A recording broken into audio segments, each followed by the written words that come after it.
was talking to myself. I was not a part of the stream. You guys heard nothing for 4 minutes. I was talking to myself. Ha! Okay, I was sharing it out and I was literally talking to myself. So y'all heard nothing because I was not a part of the stream. Hello, everyone. I am Shakia, the professor of HS Inc. 365, home of the Honestly Speaking brand of products. 365 Creative Academy, where I help you to unlock your creativity in a wide variety of classes, and Silhouettes Anonymous, where I teach you how to use Silhouette Studio, which is the program that controls the cameo machines, portrait machines, Alpha, Mint, but don't sleep on it. No matter what system you use, no matter if you are someone that has a Glowforge, an X tool, any other type of laser cutter, if you have a Roland, if you're a Cricut user, it is a design software. It can be used separate of the machines. The same way Illustrator does not have a specific machine attached to it. Photoshop does not have an actual machine attached to it. Corel Draw, like any of those. Silhouette Studio can be used on its own to standalone software. So it's not, you can save in there, be able to take that out, use it in other places, unlike, Cricut Design Space and things of that nature. So don't sleep on it. I've been teaching it for years. This is not a sponsored video. I'm not affiliated with Silhouette America in any way, shape, or form, but I am here for the people. And when I realized what it can do and the fact that you can do these things for free 99, I'm all about spreading the knowledge, spreading the information, getting you guys started in a software that's going to allow you to customize and make things, especially if you're in the craft business and you like to make handmade items, whether you are a full-on designer or if you're just going to take images and be able to modify them, be able to size them properly.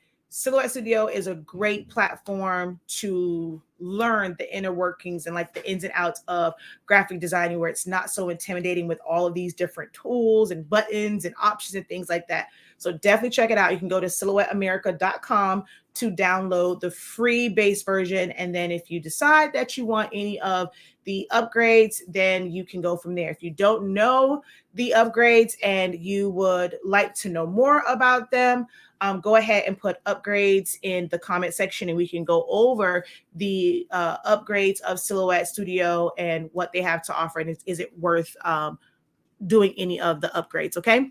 So, hey, period. Hello. I thought it was just me. Yeah, my bad. Incredible afternoon. I kept going in and out. I thought it was my internet. Incredible afternoon, Cora. All right, so my 7820 has lasted longer than the new 7310, and I've had to replace it twice. Oh, wow. Have you considered being an affiliate of Silhouette Studio? I've tried. I guess I'm too honest. I've reached out several times, but I'm not even worried about it. I mean, being an affiliate for them really wouldn't help me because you don't get anything for recommending something that is free.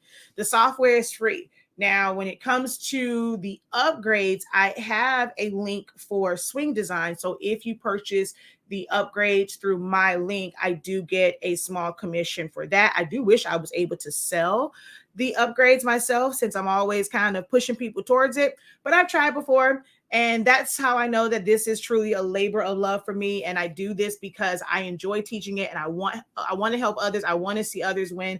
And because it's free, like this is the best place to start. Before you invest in Photoshop or all these things you have to pay monthly for, or even, pay a large, like hundreds of dollars annually, this is a great place to start. And so I just share this with all of my crafters and creatives.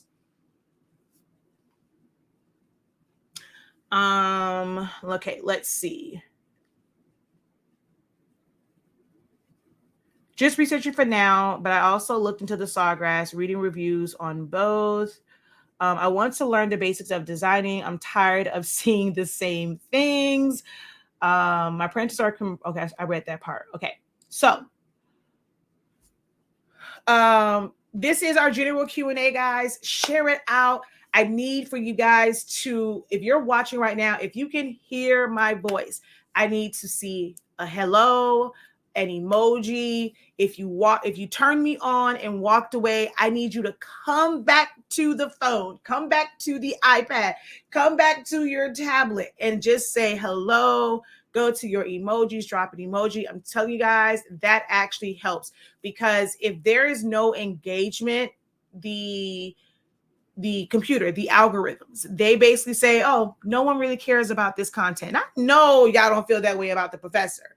Always come and drop in gems. So if you just come back to the phone real quick, drop an emoji, drop a hey, you don't even have to share it out or tag a friend. Even if you just leave a comment, guys, it means so much. It definitely helps out more than you will ever know. You want people to engage with your content on social media, especially if you are selling something. Most of my audience are those who want to turn their passion into a profit. You want to monetize your hobby and you're utilizing social media. If you don't have any engagement, people don't see your comment. So the algorithm gives back what you give. You reap what you sow. You sow into our content with something as simple as a comment. You will reap the harvest of that when you are posting yours and you're wanting people to engage and share your content as well. Like, it's a give and take. All right. All right. So,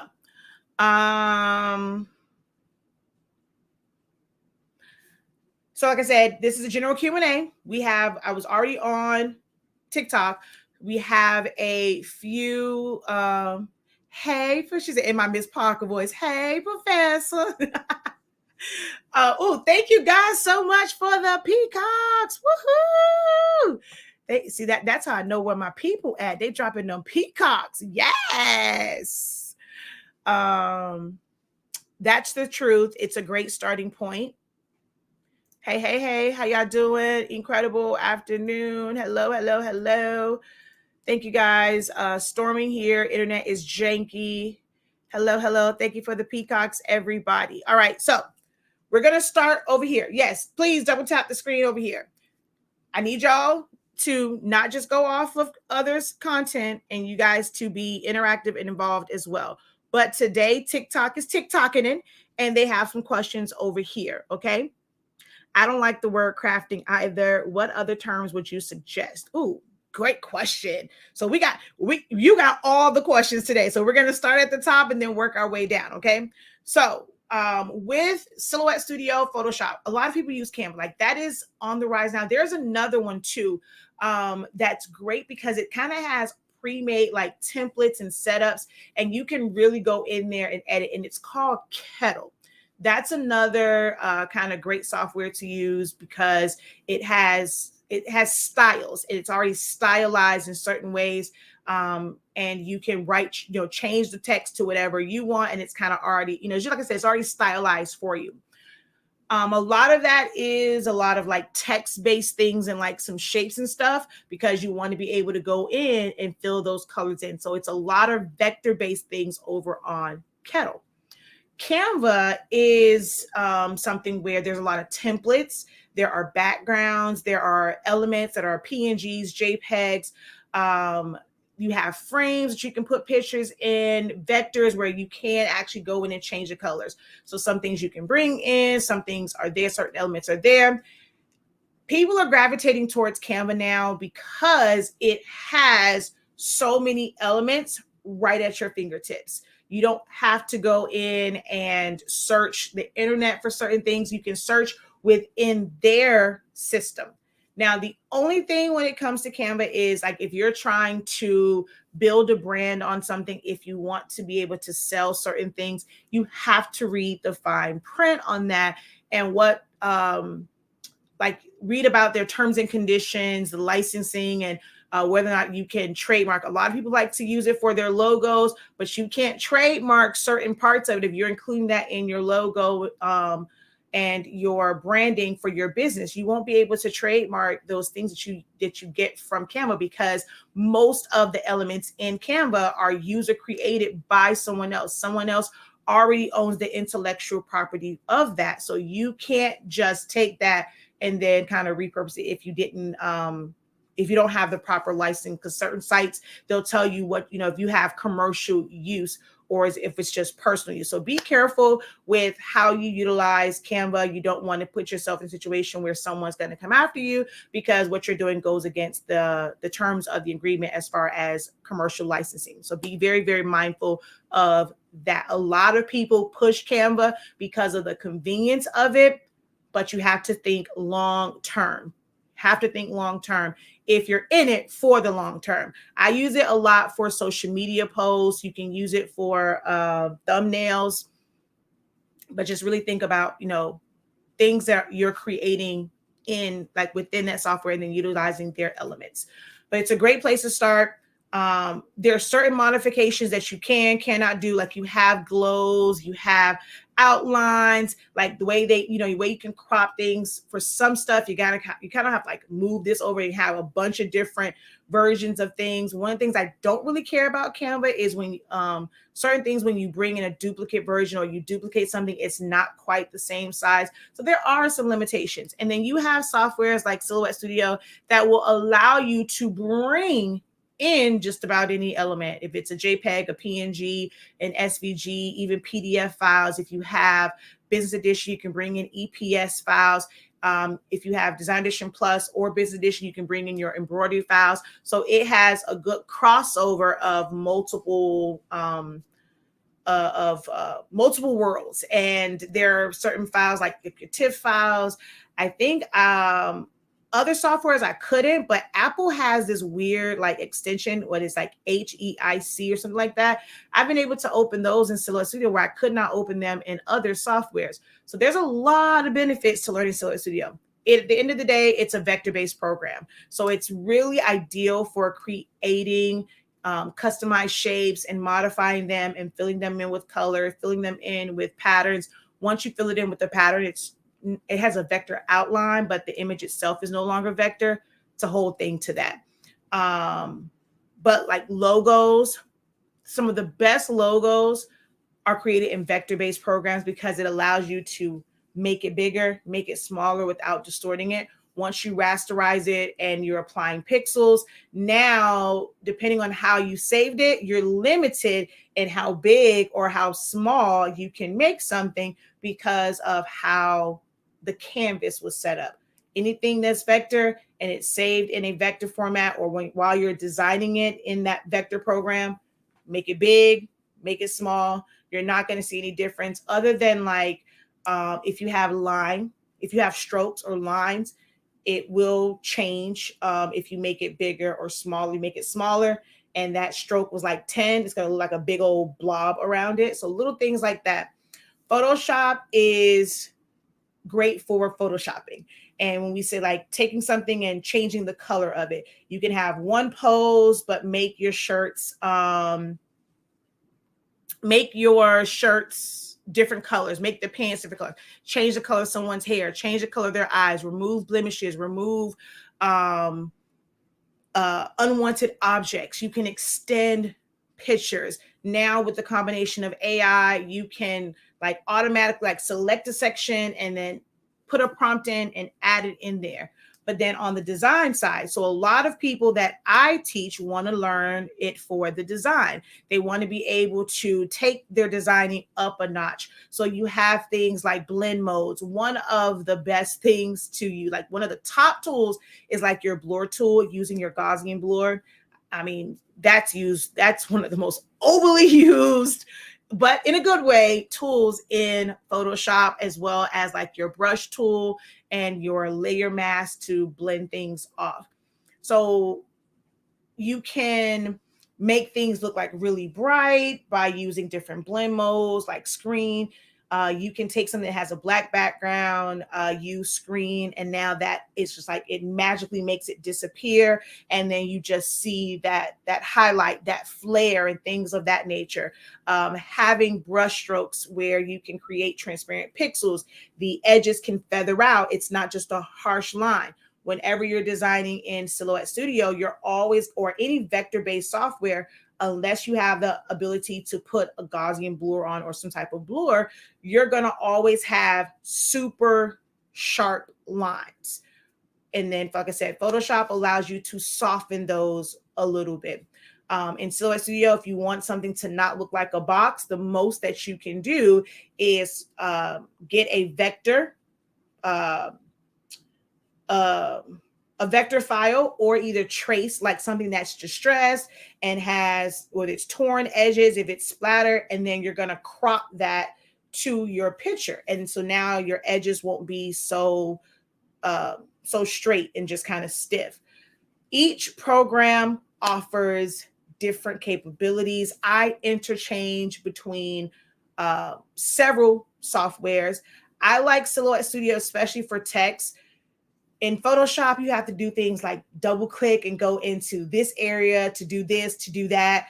If you want to transform something, just even to change the size, you have to go in, you have to hit transform to be able to change the size. Whereas in Silhouette Studio, I click it, I resize it, I let it go, we're done. If I want to change the color of something, I click it, I go to the color, I select the color, I'm done. Photoshop, you got to click on it. You got to have that window pop up and you have to select the color. And then you have to remember to hit OK. And that color wasn't quite right. You got to go back through that step again. So yeah, it can be a lot. Photoshop offers a lot of benefits, but sometimes it is overkill and you can do things, simpler tasks in programs like Celestia. So I encourage you to learn more than one software because each one offers something different and one is not better than the other. Okay. So that was, that whole thing. That's why I push Silhouette Studio so much, because simple tasks, it's good to work in Silhouette Studio and just learn the tools. All right. So your next one, want to learn basics of designing. There's a big difference between learning a software, learning what the tools do and what their fundamental functions are, and learning designing. Two different things. If you really, really, really, really want to be great at designing, you have to learn the tools first. And not in a design, like play around with them, just see what they do, open it up, click on something, click on two things, just see what they do. Designing is about proper text font selection, composition, your layout, understanding the size and the dimensions that you're designing in. If it's something that you designed it where it's a square, you can't just go and stretch it now to something that is a rectangle, either landscape or portrait. If it's something that, if it was designed as a square and there's certain things on the edge, you can't easily make it a circle because you're going to cut stuff off. That is what designing is about, is understanding the actual design and how to lay it out, how to mix text, how to combine them, how to intertwine them, how to make things stand out. That is designing, which is why we have, so some people, I will say I don't think they quite understood, and some were, I guess you can say, disappointed in the 30-day training, because I focus, like that particular training focuses on learning the tools. And I don't care if you've been doing this for forever and a day, most people have just been winging it. Once you understand the tools, it makes designing that much easier. Kind of like how we showed today. There's more than one way to do something. There are a lot of tools, a lot of functions that can be used to accomplish the same thing, but it's about the efficiency. How do you want it to look? When I'm teaching in my classes, there's a difference in how you're going to design for something that is sublimation, something that will be cut from vinyl, something that will be printed for DTF. Even when you're using vinyl, how is it going to be layered? Do you want everything to touch touch the substrate? Do you want to layer certain things? That's where the design part comes in, and it comes after learning the tools of whatever software you choose to use. Okay. So if you're interested in learning about design, our crash course in designing, because we go over things like knowing if you want something to look like it's further to the back, you have a bunch of things. You want it to look like it's further back, you make it smaller. If you want it like it's in the distance, if you want it to look like it's right in front of you, you make it bigger. We go over like recreating things, making posters, understanding layouts, understanding text to path, things like that. That's in the foundation, the crash course, the 10-day crash course. That's also in Foundations of Designing. We teach composition. We teach about utilizing text-based designs. There's a lot of companies where their t-shirts are just text, and you don't have to add all this graphics and splatters and splashes. You're limited. Sometimes you're limiting yourself if you can only design with bitmap images such as JPEGs or PNGs. So yeah, look into those. If you're really wanting to know the basics of designing, Foundations of Designing is an amazing program to look into on our website. As far as the printers with the cartridges, most people think that using an eco tank is not converting. It still is, and there's a lot of issues with that. I just did a video, so I'm not going to go too deep into it. I highly recommend that you go over to Honestly Speaking's YouTube channel. We just did a video breaking down the printers, the pros and cons of each one of them, so definitely check that video out. Sawgrasses are great. Some people don't like them. You're still going to have cartridges. So it depends on what your cartridge issue. So if your issue is not cartridges, but the chips of the 7820, 7310, because you have to keep changing them, the Sawgrass is a great option. Just make sure that you are using it, because if you don't use it and it's constantly going through its maintenance cycles without utilizing printer, you end up wasting a lot of ink. Ask me how I know. I'm experiencing that right now. But I did a video on that as well. So we have that content as far as comparing the pros and cons of the Epson versus the Sawgrass printers. Let's see.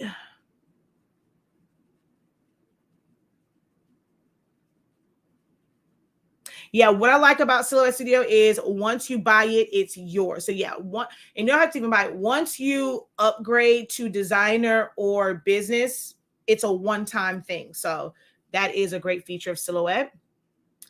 I got you on TikTok on my phone, YouTube on my laptop, listening on my phone. Woohoo! Awesome. I downloaded a font, and after looking at it closely, you could see one letter was not the same, because people will make their own fonts. Like they will like something and they'll make certain changes, and they're not very consistent. I wonder why I didn't like that one letter, because it stood out. You taught us to look closely at, yes. Okay, so let's see what's over here real quick. How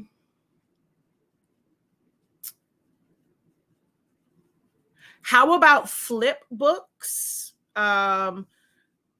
Meaning, so do you mean like the old school flip books, or do you mean like if you have a guide and you want it to be interactive and it's like an interactive PDF? Or do you mean like the old school flip books where you're like designing and every one is a different movement? I'm old school. So when I hear flip books, I'm like, I used to go take the paper, fold it in half a bunch of different times, and then cut off the end, glue it together, and then you literally draw like different things on each page. And then you do like this. So that's what flip book means to me. Is that what you're referring to? I'm so showing my age. Let's see. Lori says, I love watching your content. It motivates me and keeps me from giving up on what I love doing. I have learned a lot from watching you. I pray God continues to bless you. Me too. I need him to continue to bless us with reaching new people, getting new people to subscribe to the YouTube channel. Need, people who are going to watch ads so that we can get those coins, so that just the same way I'm helping you guys make money, you're helping us, maintain a living wage as well, to take care of our family and our two boys. So I'm right there with you. I pray that he continues to bless me with those who are interested in learning it. I try to get people like right when they're getting into this, to kind of avoid some of the bad habits that you may pick up from a lot of these groups, and just looking for people who are interested in trying our product. So that is always my prayer, is for God to put people in my path, put my video in their path so they can see how amazing our product line is and consider trying Honestly Speaking. You can choose any ink, paper, but if whoever you're getting your ink and paper from, if they're not pouring into you and you're not growing from their content, is just buying their product and they're, they're growing by leaps and bounds and you still feel kind of stuck, support those who truly support you is what I say. So consider getting our Honestly Speaking products. Okay, so I got a file and the PNG was fine, but the SVG of the file was messed up. How can I fix that? When I open up, some of the pieces were not connected, so they weren't where they were supposed to be, but it's hard to fix it because a lot of the pieces that are in the design are also in the wrong spot in the middle of the design.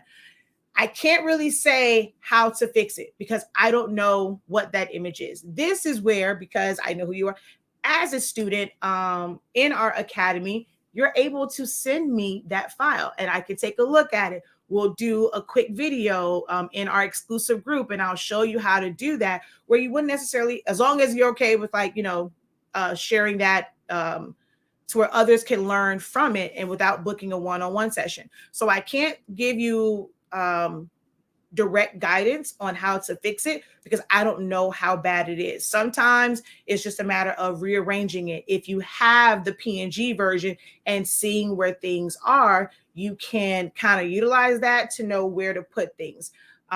If it was an SVG where they either made all of their line colors the same color as the fill color, can be a little bit hard.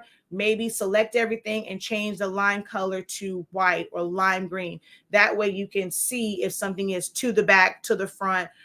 Sometimes going to be a lot of moving stuff to the back, to the front. It might be that you may have to take those top layers and reduce the transparency to see what is behind it and know where to position things at. You may have to pull everything apart and put it together. Every designer is different. Everyone doesn't take the same approach to how they put designs together. You have a lot of people who really don't know what they're doing when it comes to SVGs. They kind of figure something out. They went and posted it in a group and someone said, "Oh my God, that's so amazing." Because they have never designed something like that. They couldn't fathom, oh, I'm too new, I'm too busy, I need that in my life. And that person will rush to get those coins and it works for them. I have so many designs that I have that works for me. I don't sell them because I know that if somebody else was to open the file, they'll be like, wait, huh? Who, what, when, where, how? This ain't working. So it happens, and you just have to, that's why it's important to know not just designing, but know the tools and know like what you would need to do to make that work for you. But because you are a student in the academy, if you email that to me, I'll be able to take a look at it and see how bad or how it's set up, and then provide you some guidance on how to correct that. Hey, just saying. She says, I promise before I met you, I was a winging silhouette with trial and error. So now we're very intentional when we are designing. I don't care what I'm doing. I'm tapping in when you're live. Thank you, Carm. I love the HSINK products. I can see a difference. Hey, Dawn, how are you? Hello, Renee. How are you? Okay. Okay. So words that you can use other than craft business. It is okay to, like, if there's groups and you want to kind of learn different things from these groups, it is okay to kind of go into them. But think about what it is that you specialize in. If you're trying to do some of everything and every time you see something new come out, you're wanting to add that to your lineup and it's just you're working backwards, then you really are just a crafter. Because someone who's in businesses have signature products or services. They have core things that they are known for. Some people say it's crafting because it's like, oh, well, I'm hand making it. Sometimes you're not, all you're really using is a heat press and you're manually doing the heat press. But some of these bigger companies are doing the same thing. They're just using a more industrial heat press and they're using the same methods. Who's some people? Stalls, Transfer Express. Well, just Stalls in general, because they have vinyl. With their vinyl has been put on things for major sports teams.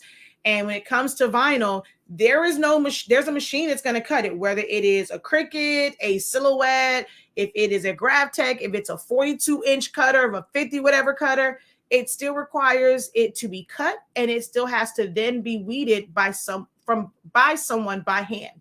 We look at a lot of commercial things and don't really think about the business side of it, right? If something has to be sewn, it has to still be sewn by a person. Like there are companies and there's like a room with a bunch of sewing machines and there's a bunch of people in there sewing for clothing lines. It's not a machine that's like you're just throwing it in there, it's just going to go and cut it out. It's not like the Jetsons. You throw it in there, it comes out. There's someone that's hand making it. A lot of things are handmade.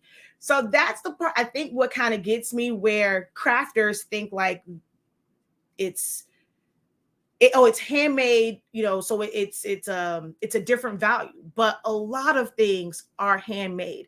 Not everything is produced by machinery. The only difference is major corporations that have money to back it, and they have a bunch of employees, they have machines to assist them and things of that nature. But a lot of the things are actually handmade, just not by the owner of the business, right?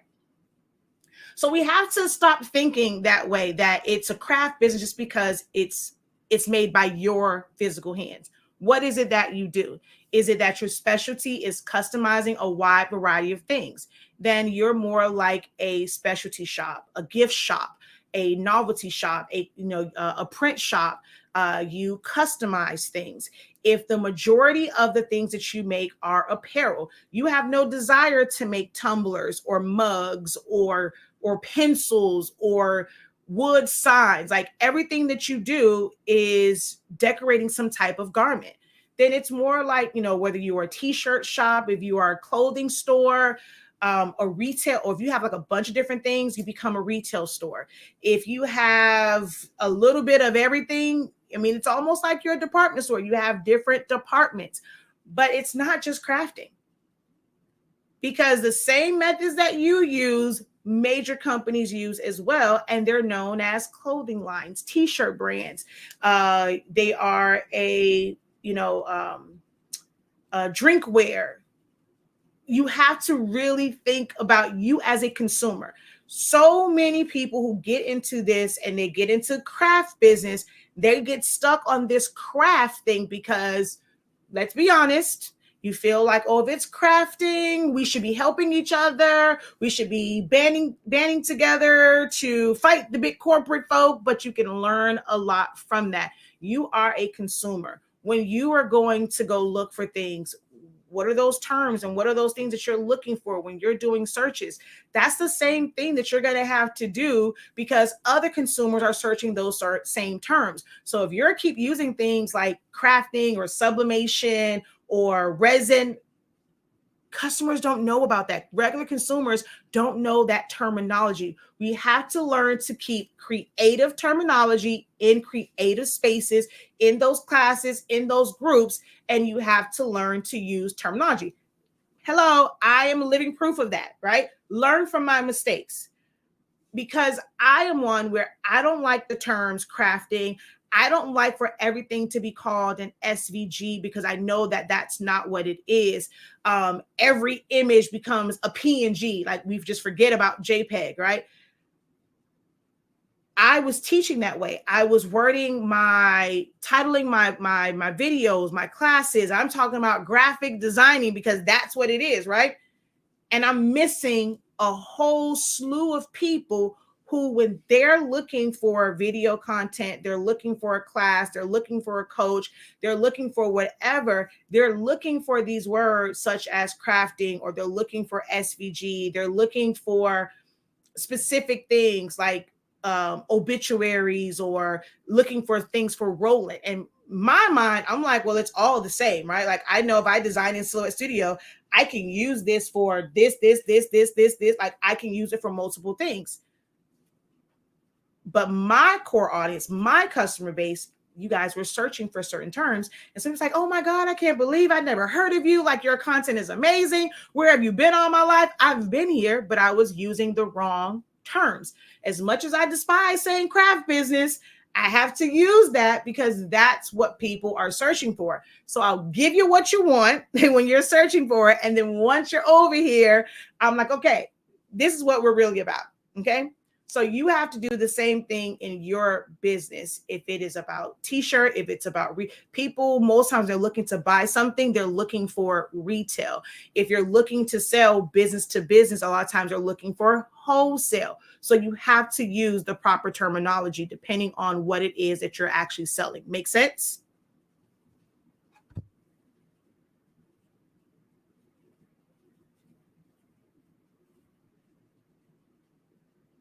Can you still buy one lesson and get half price? No, so that's going to be all month during HS Inc. month, because this is our 3-year anniversary of when we launched Honestly Speaking. So yes, you can still buy one lesson and get it half price off of another one training and get half price off.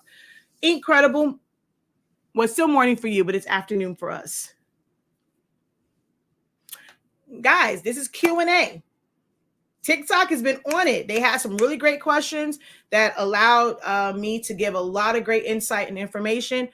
Ooh, excuse me. What about Facebook and YouTube? What is it that you guys need to help you grow and thrive in whatever you're doing? Whether you are simply a craftiness, like I just want to be great at my hobby.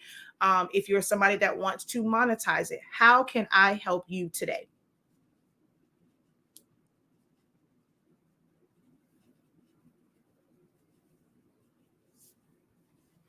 We have about 15 minutes or so. Like I told you, I got to go get my baby boy from his first. I'm super excited to hear about his first day.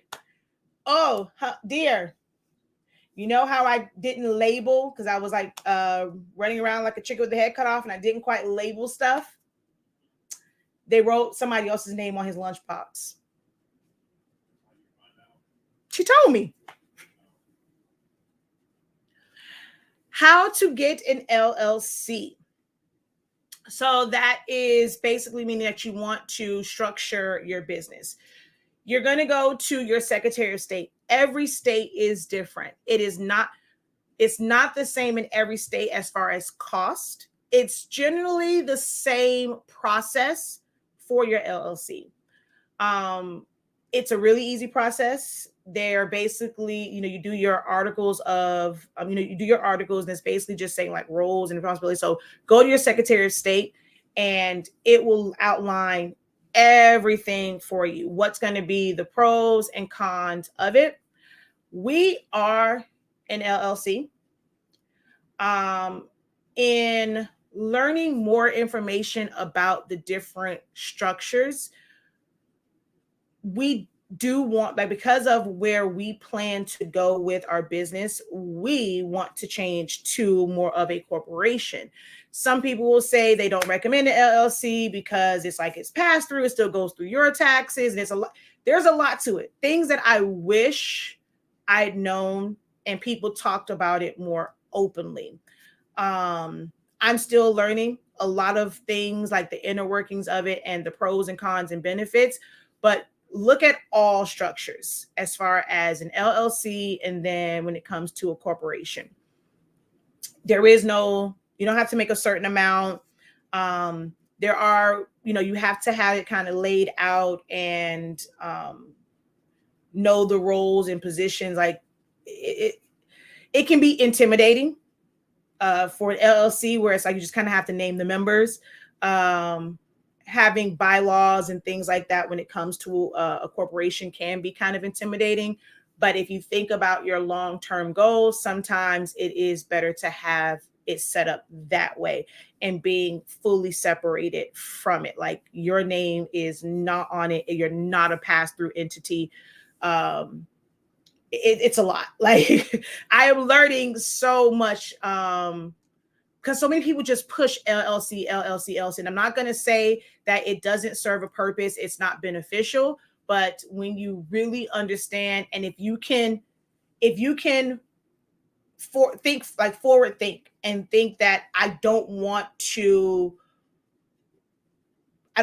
be this business where it's just me. and everything is just coming to me. I'm thinking about all the profits coming to me. When you think about how you want to grow, and it's not just about financing and getting funding, because you can get plenty of funding as an LLC as well. But when you think about how you want to structure when it comes to staffing, when it comes to growth and getting assets in the business name, it becomes a lot. Like, your shareholders, there's a lot of benefits to it. I let the details, and that it took more details. It wasn't just kind of I want to do this. Here's the business name. Here who's the owner or member.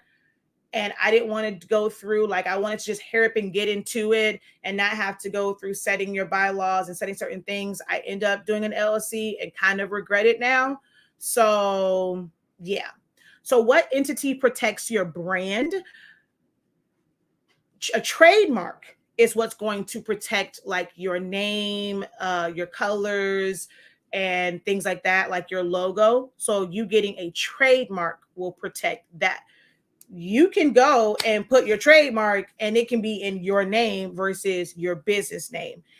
An LLC can make it to where if you happen to get sued, as long as you're not commingling things and there is a clear separation and you're not opening yourself up to where someone can go and say, yeah, there was no real separation, it can protect your personal assets. So there is a level of protection in having an LLC.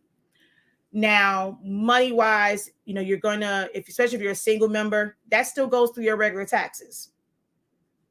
So if you have another job and you're not paying, when you're on your job, they're taking the taxes out and that's how you get your refund.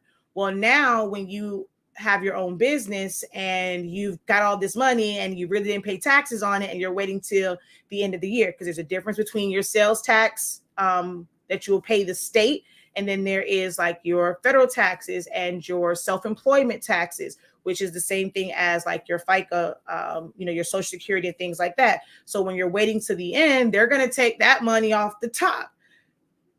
So man, the things that I am really, really now seeing, it's like, yeah, was this the right decision?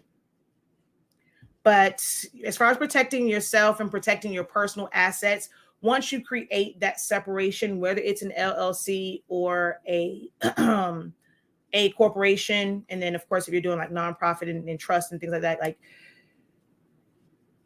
long as there's a separation and you're not a sole proprietor, you're able to protect your personal assets. But as far as protecting your brand, that's not really anything to do with, completely to do with what structure you decide to set your business up as.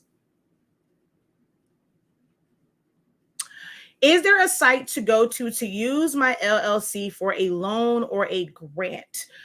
There's a lot of it. There's a lot of private investors. You can go to banks.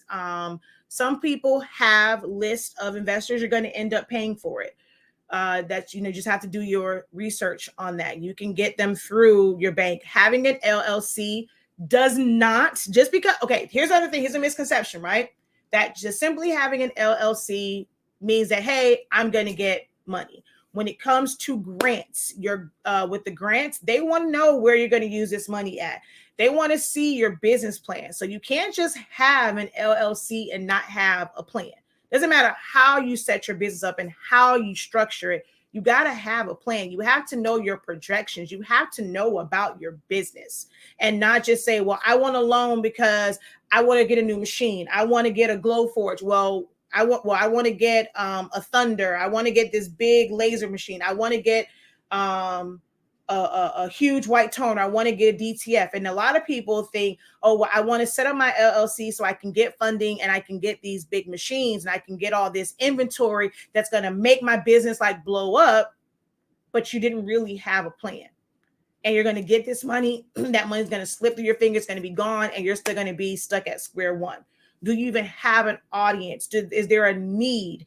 Are you so busy, so overwhelmed? Do you have a plan on how you're going to get that clientele in to justify the cost of these machines? Or is it just going to sit there? So there's a lot more to it than just having your LLC to get a loan or a grant or private funding.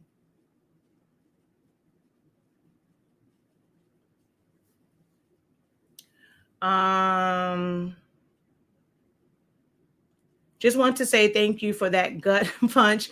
I truly needed it. Let's see. All right, over here. Let's see. Where am I? Do I teach digitizing? I would love to learn that as well. I am not an embroiderer. I like embroidery. I can do like the baseline and creating vector files that you can then have digitized. I know people that do embroidery and they don't want to do digitizing. Like they want to focus on the embroidery. It can be a bit of an undertaking and making sure that you have the right amount of like stitch count, because there are some softwares that's going to, once you have your vector file and you set it up like in a program like Silhouette, you save it in a certain format, you take it over there so it can create the stitch lines. When it comes to embroidery, it's about your stitch count. Some stitch counts, like it'll be very dense. Some are going to be very thin. So there's a lot to digitize. I would recommend that you kind of find someone that specializes in that. And that's one of their core things, is going over digitizing. Well, a place to start at is the companies that actually sell the digitizing software, and look at the learning modules that they have, whether they have a YouTube channel and you can kind of watch videos for like in Brilliance and different things like that. And then finding whichever program that you want to use, finding someone who specializes in it. And they've given you some type of free value so that you can see how they teach, if it's going to work with your learning style, and then go from there. Hello, I've been doing my lessons this morning. Woohoo! Yes, Ruby. Is the Essentials course live or recorded? We don't have any live classes going on now. Every last class that I do is always conducted live in front of a live Zoom audience, and you get that recording. Nothing that I do is something where it's like pre-recorded, where it's just me. So you're learning from questions. I pace it out to where even if you're watching the playback of it, it's going to feel like you're still in that live class. It's just that if you have a question in that moment, I can't answer it, but we have avenues for you to go and post those questions and get, and get an answer. But all of our classes, every last one, is always done in front of a live Zoom audience, and you get that raw, uncut, unedited playback so that you can watch it back and feel like you were in the session. I have lots of troubles with how colors print on the something differently than what is on the computer screen. Do you have a very basic video about that?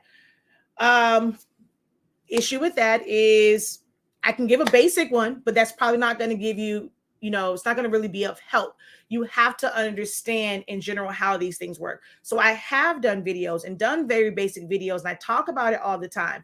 When it comes to how you see it on your screen and then how it outputs out, there's a couple different things that's going to affect that. One, your monitor. How well is it? Is it a cheap monitor? Is it a high-end monitor? Is it one that has a lot of backlight to it where things look brighter? I made a post. I took a picture. I have my laptop. Actually, I think I even have a picture where I have both laptops and my screens, and on each one of them, the display is different. I've made the reference. If you go into Best Buy, you go into Walmart, Target, places where there are TVs and they're showing the same thing, look at how different the color looks on each one of those. So part of it is going to be your monitor and how it outputs and how it looks, on there.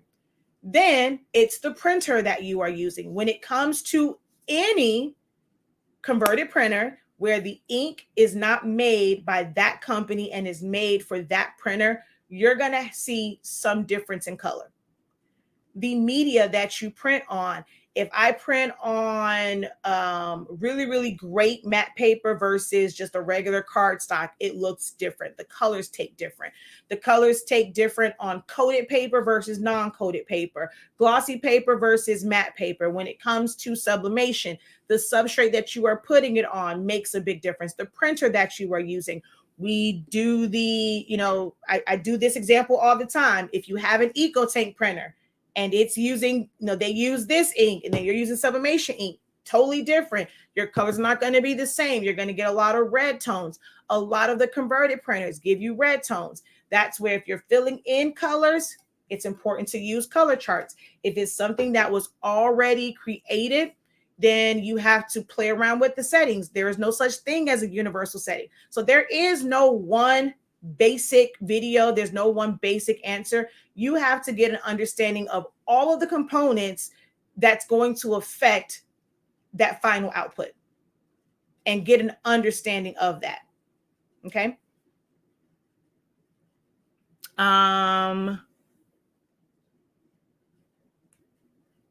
I love when you talk about going viral and if you're ready or not. Can you touch on that? Okay. And how to prepare for just in case you do. All right. Let me come. Oh, see, I almost muted you. I went up and it gave me that little weird screen. Let's see. Do I have a bookkeeping and inventory system that I really like? So my inventory system goes through our website. So we do an account and then having like what's that thing? Excel spreadsheet. We were doing that at one point, but a lot of our inventory now, I will say, got pretty lazy and keeping a lot of it only through our website. So you have an inventory control and you have inventory. You can see your inventory, you put your numbers in, and we can at any point go in there. We know what we have, what we don't have. So because I have a website that kind of monitors that for me, I don't have to put it in multiple places. But when we do like our bid counts, we do have a Excel spreadsheet that has all of the numbers and stuff like that, so that we know like when to order, when to see our numbers and stuff like that, and to help us at the end of the year for tax purposes, because once we plug that in, it gives us the dollar amount for the value of that inventory. So we're using Excel spreadsheets, but we also use our website because you can put in numbers and it's going to subtract from it. If someone cancels an order, it adds it back to the inventory. So we'll use that. Bookkeeping, it just really depends on how many transactions you do per month. How much time do you have? Do you have the time to reconcile your, your books? You can do a lot through just spreadsheets and being able to create those and reconcile that way. Like my husband uses a very detailed spreadsheet for our bookkeeping or our home finances and using Excel, and it'll calculate certain things and what the debt was and you're paying it off, how much is left. Like it's things like that, keeping up with what day they're due, all those types of things. So you can utilize those. It takes a little bit to set up. If you're not familiar with doing formulas, you may have to like purchase something to be able to kind of keep track of that. Then you have outside, you can get a CPA, or you can use QuickBooks, you can use Quicken. There are a lot of different, we use QuickBooks for our business because of the number of transactions and stuff like that. So we choose to use QuickBooks, and we do have a bookkeeper that will reconcile everything for us through that. And it's an additional service. So if you're not quite there and you have to do everything yourself, you choose which one is going to work best for you. Some of them are automated. You have now where you can connect QuickBooks to your dedicated. This is where that whole commingling of funds, if you're going to use something like QuickBooks and you want it to keep track of all of your charges and things like that for the business, you can't be using your personal account. You can't connect that. You're going to have a dedicated account that is for business. So that way that's connected. It can go and look at purchases and categorize them.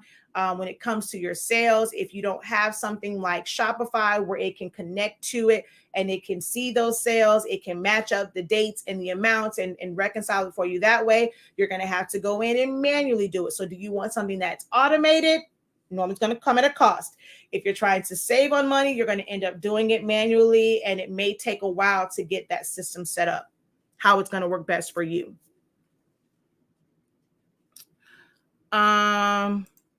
How do small businesses get grants? I hear all about grants, but don't fully know how to get them. Grant writers are great at their jobs. It can be somewhat, if you've never like dealt with the grants, because there are certain requirements, they're looking for certain things. There's a certain way like you'll word things and making sure you have certain information in there, having a plan, letting them know like some of them require to like know what exactly you're going to use it for. There are some grants that are not just these general grants and like, hey, this is just free money and here you go. Some of them you have like they're for specific things. Like you probably would not be able to use it to use for payroll. Like it's meant to help you with your inventory. Grants are I won't say like man-made, but like they're either like from a certain company or organization, and that organization may have a certain mission that they're trying to help people with. Like, you're a startup business and this is meant to help you with inventory. Some of them are meant to help you acquire better equipment. So you have to look into exactly what that grant is for. Some grants, you have to buy the stuff first, and then there is a reimbursement. Some of them, they will give you the money to then you'll be able to purchase it, but it's not okay, I'm going to apply for it and then I'll get it right then and there. I know people, they will apply for a grant in January. They're not going to see that money until September. So if it's something that you need right away, you can't really rely on that money. You have to have a plan. So you have to look into all of that. There are some grants where people know they're coming up. It's always the same one. I have a friend where they do, I think, like tutoring or like after school care, and they rely heavily on grants. My mom's old job, they rely heavily on grants, but it's like grants that come out every single year and they have to reapply for it. So they have someone that is a dedicated grant writer. They know when the deadlines are for these, and they are filling them out. That way they're completed, and then the money is available months later when they need it. There's a lot to grants. Grants is not easy money. People throw it around and make it seem like it's just easy money. It's a quick process. You still have to have a plan, just like with any investor. They're going to want to know that, do you even know what you're going to do with our money? Why are we giving you this money? So you have to know that as well. You have to create a plan for your business and for that money.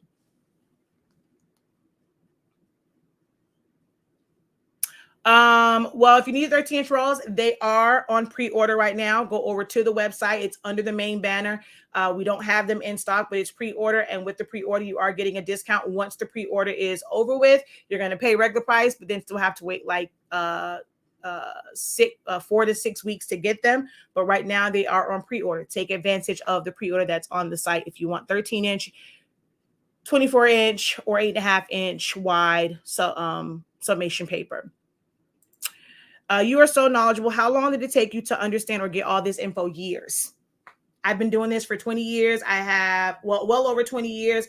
I have different levels of experience. The marketing side and understanding business started when I had an internship at a local radio station here. That's where I got bit by the bug of business and just understanding business and marketing and things like that, seeing how a radio station works, seeing like all these different components that allow you to hear music over the radio. So that started for me then.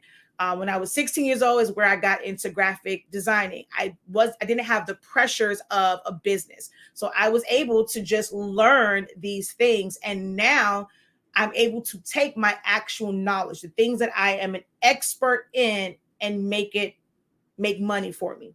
There's a lot of people that just focus on that. I just want to make money, and they want to kind of jump into something and they don't realize how much goes into this. So from learning graphic designing in high school at 16 to working at a radio station when I was 17, 18 years old, to going into the military. And that's a whole business in of itself, and just kind of seeing how, how that works. I was one that I ask a lot of questions, no matter where I'm at. I ask a lot of questions.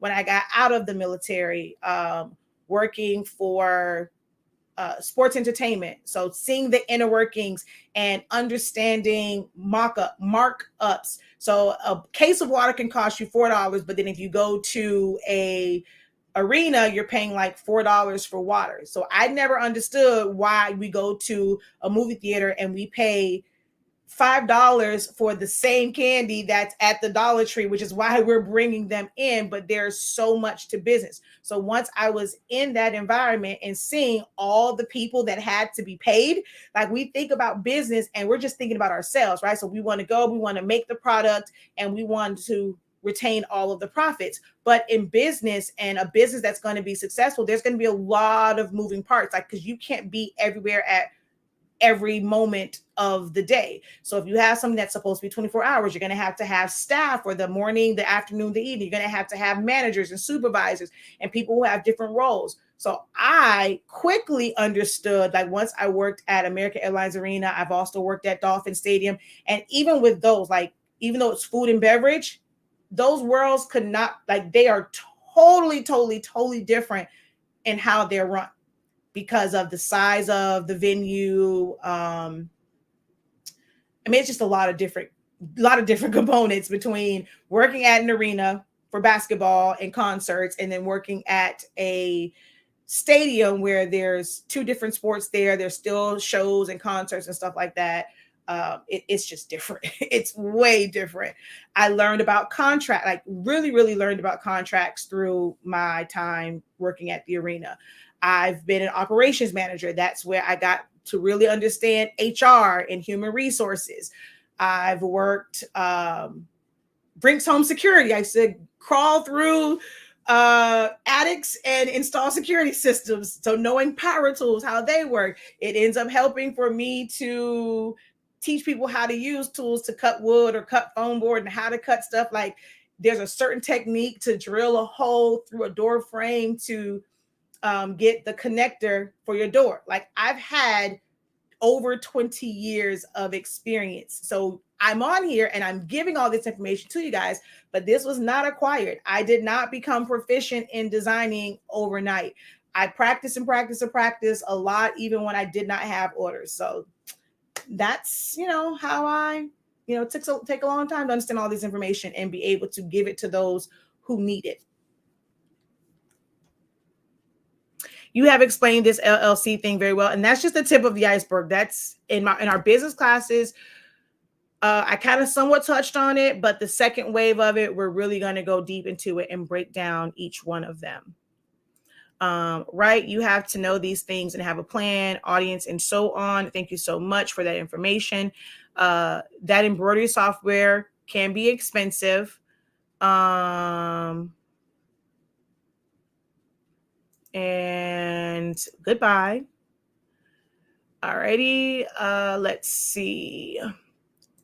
Hi, Professor. What's your Cash App? I appreciate you helping me getting lines out of my summation prints earlier this week. You are the truth. I mean, the professor. So everything is business. So it's $HSINK365, which is in the description of this video. So if you scroll down, it gives you our Cash App and our PayPal. But Cash App is $HSINK365.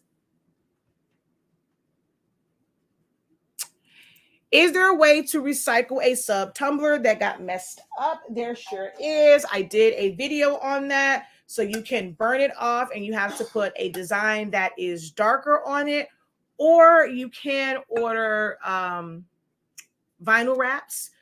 There's a lot of people on TikTok that are selling them. We don't necessarily just sell random wraps because, look, I got too much to lose. I'm not telling none of this trademark stuff just because TikTok is on and popping. Look, I'm sorry. I like having a company. I don't want folks coming after my coins. I don't want to be banned and can't sell on different platforms. So I don't go in and kind of sell all of these wraps with all of these licensed characters on them. But there's a lot of people on TikTok. So you can go over there and they will sell you a vinyl wrap and you can wrap it around it and basically cover it up. Or you can burn it off like we did in the video for this and put a darker design. This is a cover up.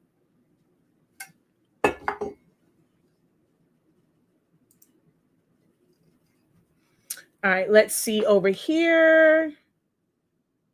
Okay, so coming back over this side, going viral and how to prepare. It really depends on what you're going viral for, right?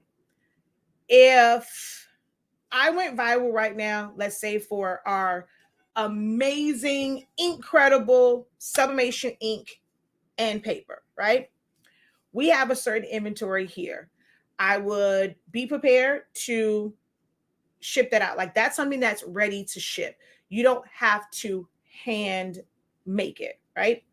So I will be ready to, then it's just a matter of having, if it's like processing orders, it's having the people in place who can come in and help us. So when we first dropped, we did a pre-sale and we have that system. So we kind of will be prepared if we go viral, like viral and like a bunch of people are buying our ink and paper. We're kind of prepared for that because we did that when we first started.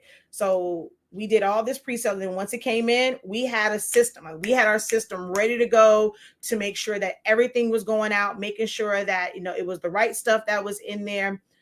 So that part we kind of have down packed, right? Well, we don't keep a lot of like boxes on hand and things like that. So it's already having your list. If you go viral, where can you order boxes from to where you can get them in a reasonable time and be able to ship things out? If you go viral on TikTok, you only got 3 days. So you have to already have a list of someone to where when you order that, you're going to be able to buy those supplies, have them in so that you can then ship out within those 3 days. You also have to have money on hand if you go viral. If you don't already have items in stock, you have to have money. You got to have a reserve. You have to plan for that, because if you go, let's say viral on TikTok and you go, the TikTok shop and a bunch of people buying stuff, you don't get that money as soon as they go and they purchase it. Now, if I went viral and people came to my website, it's a little bit different. Oh, it's got 4 minutes to go pick up a baby. They went to the website, right? Shopify gonna pay me out the next day. PayPal, my money gonna be there right then and there. So if I needed to go and purchase something, I'm able to go and do it. But if you're doing something, you go viral through KDP, which is Amazon's Kindle, like for like digital files and stuff like that. Or if you go live through TikTok Shop, you don't get that money right then and there. So you have to have the money available to buy the supplies that you need in bulk, right? So you have to do the research. Even if you don't have a need to buy in bulk, taking the time to do that research, figure out what companies are out there, what's their pricing, do they even sell in bulk? Because some people don't, right? You can have a company that you really, really love. You get your tumblers from them because you're doing like a little bit here, a little bit there. But if you go viral for tumblers, you're going to want to get tumblers at like a really great price. You're going to want to buy tumblers by the case and save when you're buying it by the case. So you have to know if your company that, it's good for onesies and twosies, because I don't want to spend a whole lot of money. I want to pay a whole lot in shipping. But what about when you need a bunch of them? Having a resource, having a list, writing these things down. This is my just in case I go viral list. Who am I ordering for? Knowing how long does it take them to process your order and get it shipped out. Because you can choose next day shipping, But if their process is like their processing time is 3 days, 4 days, 5 days, you still have to wait that 5 days, and they're going to ship it out. You're going to get it the next day from when they ship it. But what about their processing time? It's going to take that work beforehand, the work that's making you no money. If you don't want to do that work that's making you no money in the, before you go viral, then you're not ready to ever go viral. If it's something that is handmade, is it just you? Do you know how long it actually takes to make something? You're the best at doing it. You can do it with your eyes closed. Have you timed yourself? Have you videotaped yourself to where at least if you go viral and you need to get help, videotape yourself. You don't have to put it online, but do that so that it now becomes a training module for somebody else to come in and help you. But if it takes you 30 minutes to an hour to complete one, how long before you can get all of these orders out? There's a lot of prep. There's no one thing to prep for going viral. But I will say the most important part is having that money on standby. Yes, thank you. All right, y'all, I gotta go. It's time to go get my baby from his first day of kindergarten. I'm so excited to hear about his day. So I gotta go. I will take a look at that file as soon as we get back and let you know what I find out and what you can do about the file. I will be back because I did not go live yesterday. So after I talk to my kid, go pick the other one up. I do have some orders that I have to finish out for some teachers and some custom polos. And yeah, I will be back. I love this line of questioning that you guys had today. Thank you guys for being engaging and interactive and posting questions. So until next time, guys, have a great one. Continue to unlock your creativity and be incredible. May not be the conversation, but I have a question. Workforce 7210 will not print any colors, done numerous cleanings, purges, nothing works. Check out my video on push air, and it might also be your cartridges. We do sell the cartridges. You can go to our website and see if you just need a new set of cartridges, but type in honestly speaking push air and check out that video to see if that will help you. All right, until next time, peace.